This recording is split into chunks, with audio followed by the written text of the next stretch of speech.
बिस्मिल्लाहिर्रहमानिर्रहीम। ये हमारा एक डेमो ट्यूटोरियल है हमारे पॉइंट ऑफ सेल सॉफ्टवेयर मुंतसिब के बारे में। तो इसको स्टार्ट करते हैं।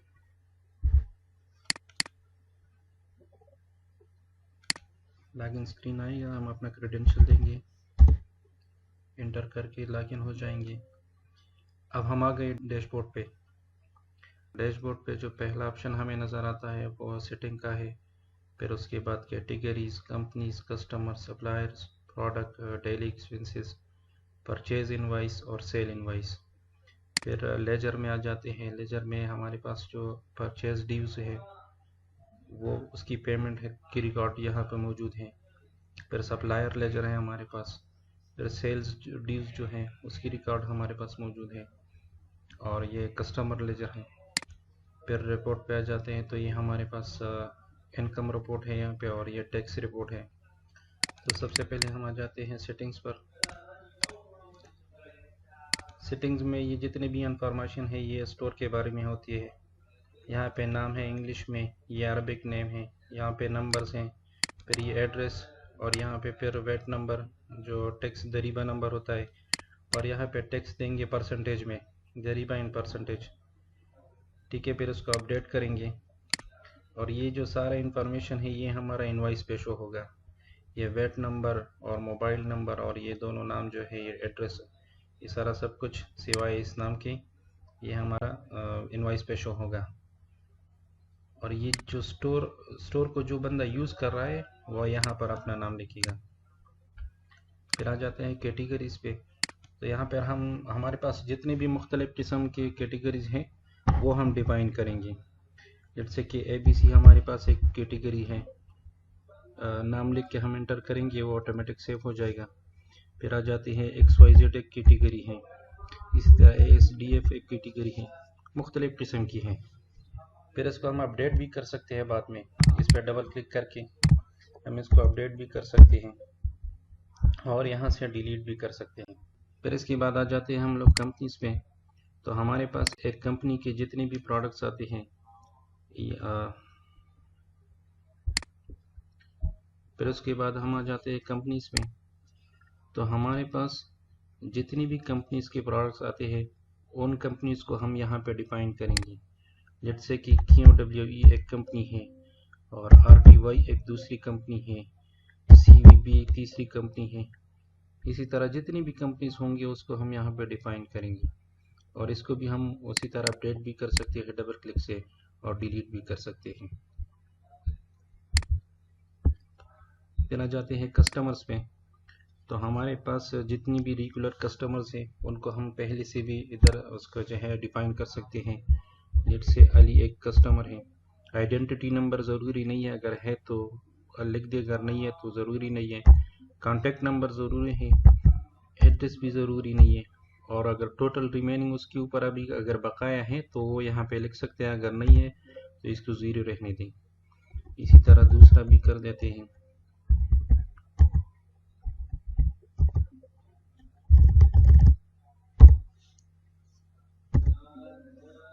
इसी तरह जितने भी कस्टमर्स होंगे उनको हम यहाँ पे डिफाइन कर सकते हैं, अपडेट भी कर सकते हैं डबल क्लिक से, और यहाँ से डिलीट दबा के डिलीट भी कर सकते हैं।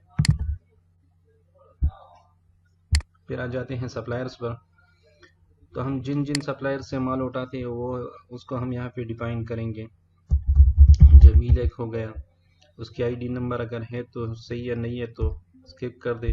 कॉन्टैक्ट नंबर ज़रूरी है, एड्रेस भी ज़रूरी नहीं है लेकिन लिख सकते हैं। फिर दूसरा आ गया,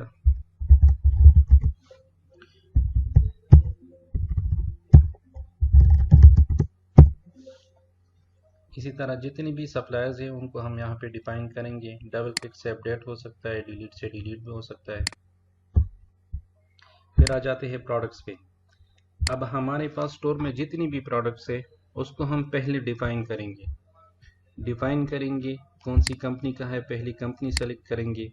फिर कैटेगरी कौन सी है वो सेलेक्ट करेंगे। फिर प्रोडक्ट का नाम एंटर करेंगे। जैसे प्रोडक्ट 1 हो गया, इसका P1 कोड हो गया, एंटर करेंगे। अभी दूसरा कैटेगरी कंपनी सेलेक्ट करेंगे, कैटेगरी भी सेलेक्ट हो गया। अब प्रोडक्ट नेम इंटर करेंगे। अब हम यहाँ पे अगर P1 इंटर करेंगे तो यहाँ पे ये क्रॉस का निशान आ जाएगा, क्योंकि ये हमारे पास पहले से मौजूद है ये कोड, और ये इसी तरह सेव भी नहीं होगा क्योंकि ये डेटाबेस में पहले से मौजूद है। तो इसको हम चेंज करते हैं, P2 कर देंगे। अब हम तीसरा प्रोडक्ट भी डिफाइन कर देते हैं।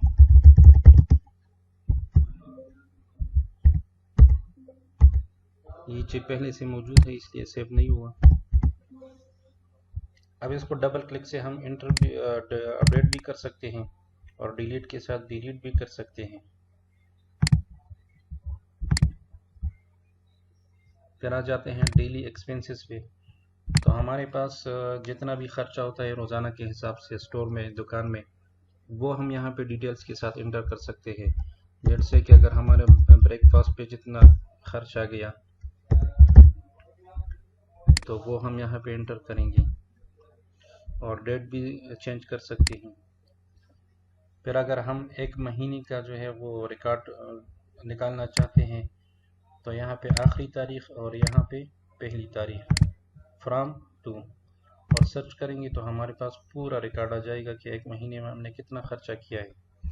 और यहाँ पे यूज़र का नाम भी आएगा कि कौन सी यूज़र ने जो है ये एंट्री की है। अब डेली एक्सपेंस हो गया। अब हम आ जाते हैं परचेज इनवाइस पे। तो परचेज इनवाइस पे यहाँ पे जितनी भी सप्लायर्स होंगी उनके नाम हमारे पास होंगे। जैसे ही मैं नाम टाइप करता जाऊँगा वो फिल्टर होता जाएगा।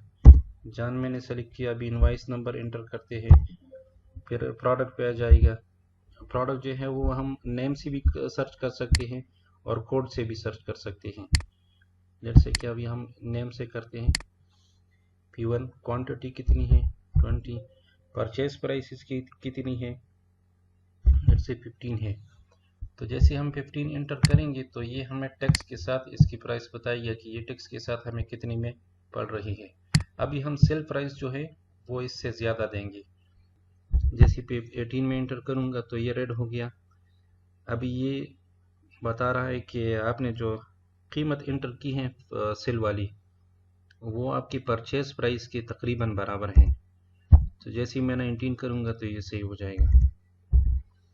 अभी मैं 20 कर देता हूँ, 22। इसी तरह दूसरा प्रोडक्ट इंटर करते हैं।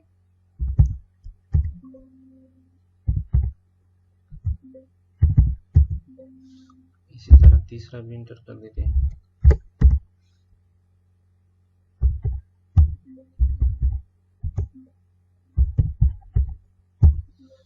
अब हम कंट्रोल एंटर करेंगे तो ये पेमेंट पे सीधा आ जाएगा।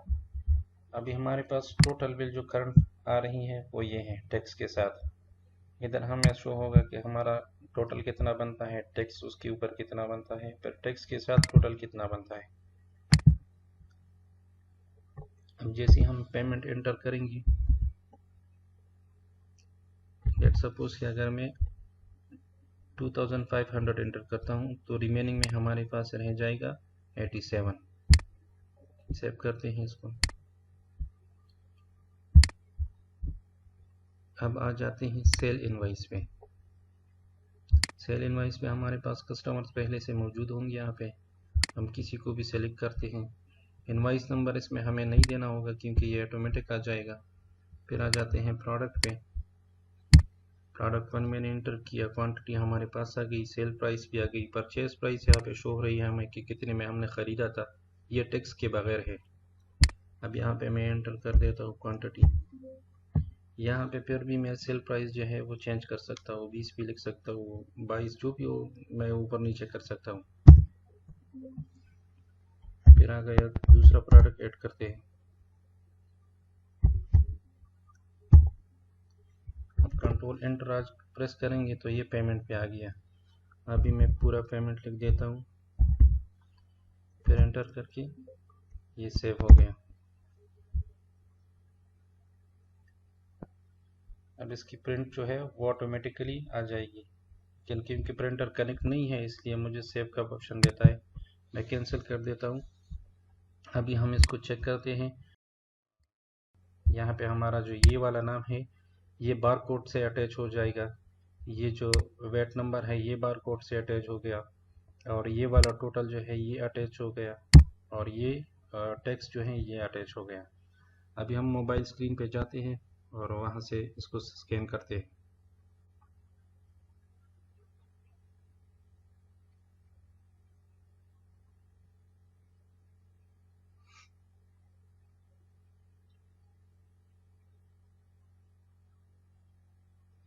अभी मैं ई इनवॉइस को ऑन कर देता हूँ और स्कैन पे क्लिक कर देता हूँ। ये वाला इनवॉइस जो है अभी स्कैन हो जाएगा। यहाँ पे आ गया हमें कि ये कंपेटिबिलिटी शो हो गई हमारे पास। अब यहाँ पे आ गया टोटल 350 का बिल है और 45.75 इसके ऊपर टैक्स है। ये टैक्स के साथ बिल शो हो रहा है। ये वेट नंबर यहाँ पे आ गया, ये डेट आ गया।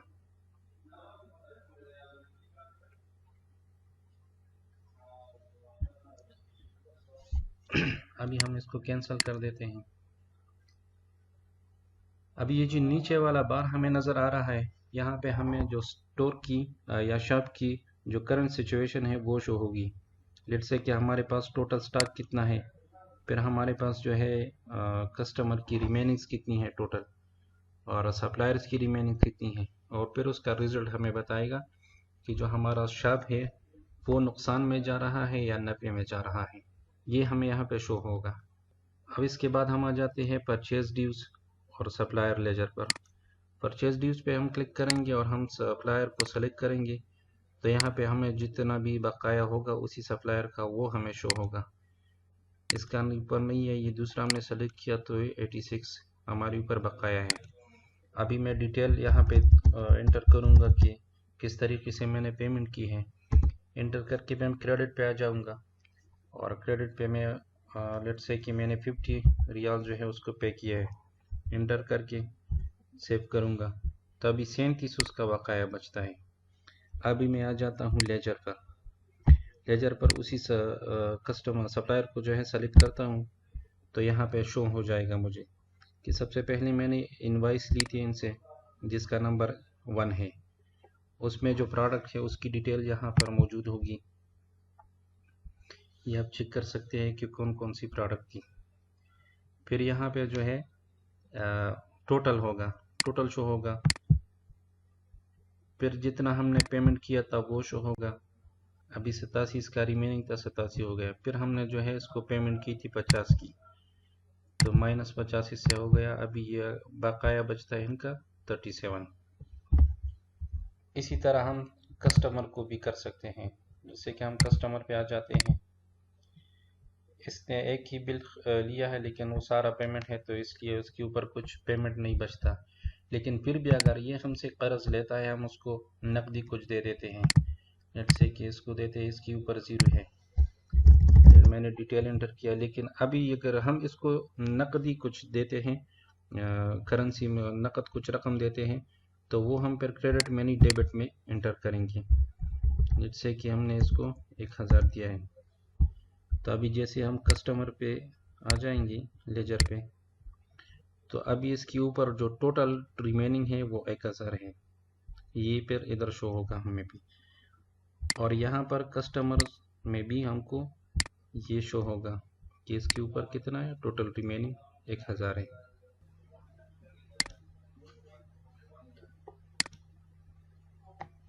अच्छा, हम सप्लायर लेजर पे आते हैं, तो यहाँ पे सप्लायर को सेलेक्ट करते हैं। यहाँ पे उसका सारा डिटेल शो होगा। अब कोई भी इनवाइस हो उसको हम अपडेट भी कर सकते हैं।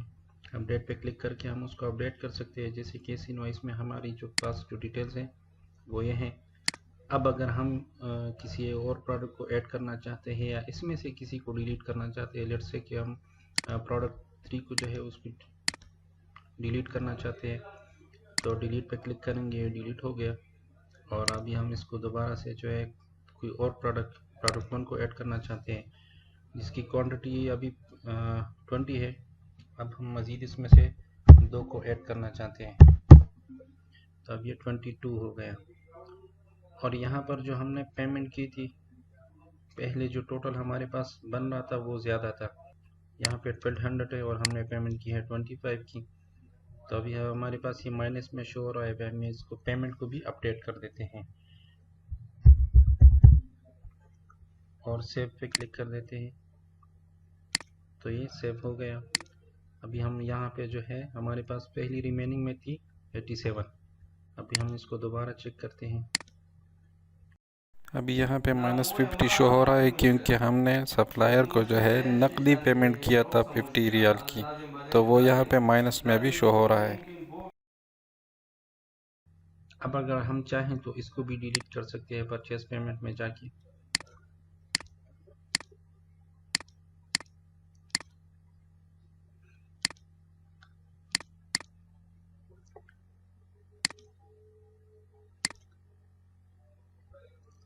अच्छा, चाहिए हो गया। अब हम कस्टमर लेजर पे आ जाते हैं।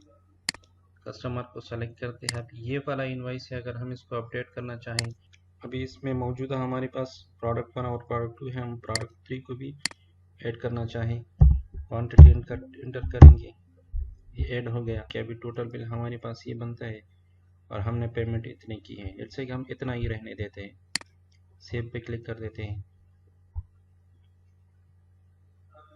तो ये इनवाइस दोबारा प्रिंट हो गया अभी। और अब हम इसको दोबारा ई इनवाइस के ज़रिए चेक करते हैं कि ये इनवाइस हमारा अपडेट हो गया है या नहीं। इधर अपडेट हो गया, अभी 345 रिमेनिंग है और 1000 इसने जो है नकद उठाया है, तो सारा इसका टोटल यहाँ पे शो हो रहा है। अब हम इसको दोबारा से स्कैन करते हैं मोबाइल से। ये वाला इनवाइस है, इसको हम दोबारा स्कैन करते हैं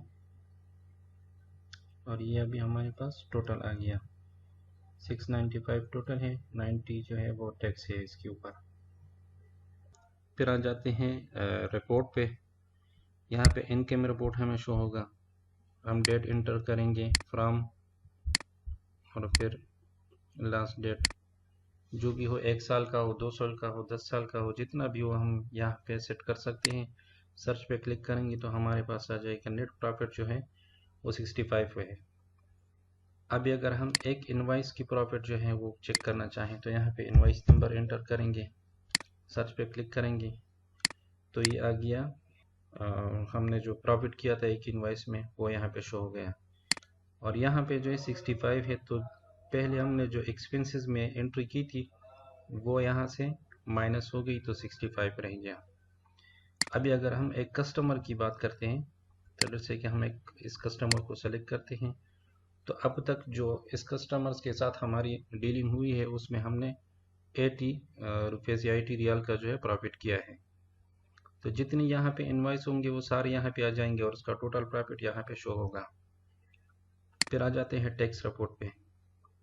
तो टैक्स रिपोर्ट भी हम इसी तरह से चेक कर सकते हैं। लेट्स से कि हम जनवरी 1 से दिसंबर 31 को यहाँ तक सर्च करना चाहते हैं। सर्च करेंगे तो टोटल हमारे पास आ जाएगा कि हमने टोटल सेल कितना किया था, फिर उस सेल्स पे हमने टैक्स कितना लिया है और उस सेल्स के मुताबिक जो हमने परचेज़ की थी वो कितनी है टोटल, और उस पे हमने जो टैक्स पे किया है वो कितना है।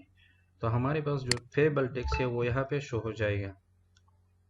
अभी यहाँ पे हमें जो है वो सारा रिजल्ट शो हो रहा है। जैसे हम प्रोडक्ट्स को चेक करते हैं, रिफ्रेश पे क्लिक करते हैं तो हमारे पास जो टोटल प्रोडक्ट की वैल्यू है वो ये है, फिर उसके साथ टैक्स इतना है। तो टैक्स के साथ जो हमारा वैल्यू बनता है वो 2328 बनता है और यहाँ पे ये हमें शो हो रहा है। फिर कस्टमर रिमेनिंग जो है वो 1000 है। तो हम कस्टमर पे जाके रिफ्रेश करते हैं तो एक ही कस्टमर्स का हमारा एक ही कस्टमर के ऊपर रिमेनिंग बकाया है वो 1000 है, वो यहाँ पे शो हो रहा है। और सप्लायर्स पे चेक करते हैं तो अभी एक ही सप्लायर है जिसको हमने पे करना है 37 रियाल, वो यहाँ पे शो हो रहा है। तो अभी ये सारा जो है कैलकुलेशन करके हमें बता रहा है कि हमारा जो रिज़ल्ट है वो ग्रीन में शो हो रहा है। इसका मतलब है कि अभी हमारा स्टोर जो है वो अपनी अच्छी हालत में है।